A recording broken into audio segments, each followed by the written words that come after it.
मुख्यमंत्री श्री मोहन चरण माझी आज भद्रक जिलार बालियापड़ाଠାରେ प्राय 275 कोटी टंकार समुदाय 13टी प्रकल्पर उद्घाटन और भित्तिप्रस्तर स्थापन करछन्ती। यह सहित भद्रक रे सरकारी विश्वविद्यालय स्थापन हेबो बोली मुख्यमंत्री घोषणा करछन्ती।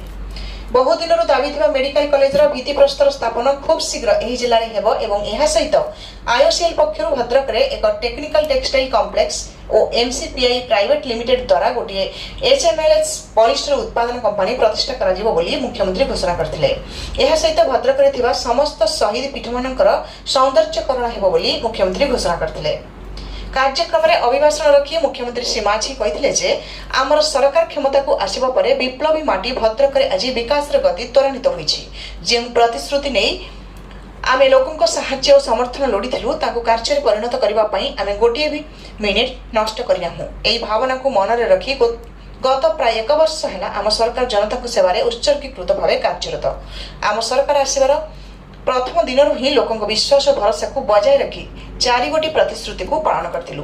मात्र 24 मिनिट रे सुभद्रा योजना, चाषी भाई भौणी को धान किणा बाबद को क्विंटाल पिछा अधिक 800 टंका प्रदान, श्री मंदिर चारिद्वार खोला एवं प्रभु सेवा पूजा 500 कोटी टंकार कर्पस फंड पर निष्पत्ति नेथिलु।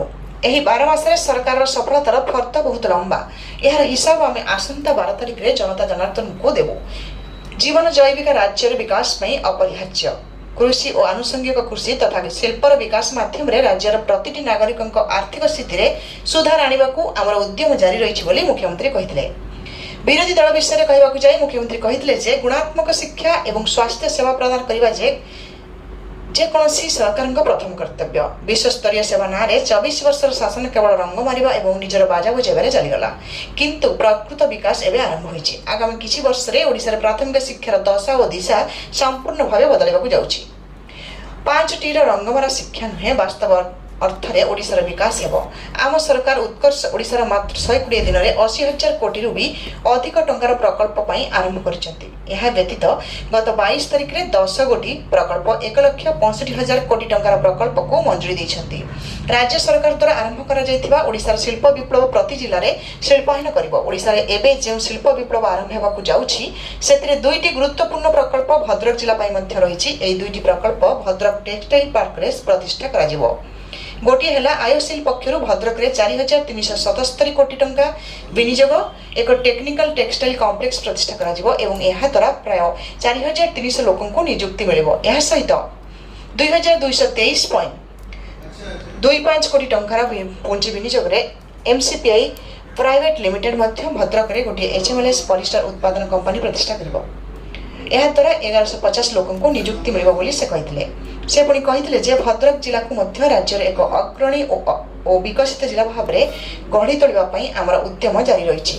भद्रक जिलार सर्वांगीन विकास करबा हेउछि आमर प्राथमिकता।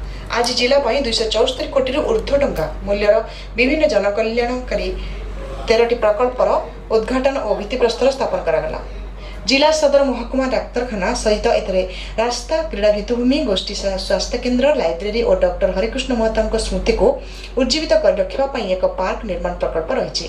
भद्रक जिलावासी सेवारे ए सब प्रकल्प गुड़िक उद्दिष्ट। निज वक्तव्य शेष में मुख्यमंत्री कहिथिले जे 2036 सुद्धा आम एक समृद्ध ओडिशा गठन करिवार लक्ष्य नहीं कार्य जारी रखिछु। समृद्ध ओडिशार अर्थ है ओडिशार प्रत्येक लोकंको समावेशी विकास। आम प्रतिबद्धतार सहित ए दिगरे प्रयास आरंभ करिछु। कार्यक्रम में जोगदे उच्च शिक्षा मंत्री श्री सूर्यवंशी सुरेश कहिथिले जे भद्रक माटी वीरत्वर माटी। लोकों विश्वास और भरोसा को बजाय रखी आम सरकार गोटे वर्ष भितर जो सब कार्य करुछंती ताहा लोकों सरकार प्रतिबद्धता दिगरे सूचाउछि। एही उन्नतिमूलक प्रकल्प समस्त भद्रकवासी दृढ़ समर्थन प्रतिफलन। उक्त कार्यक्रम में भद्रक सांसद श्री अभिमन्यु सेठी, वासुदेवपुर विधायक श्री अशोक दास, सिमुलिया विधायक श्री पद्मलोचन पंडा और पूर्वतन मंत्री श्री मनोहर सामल प्रमुख मंचासीन थे।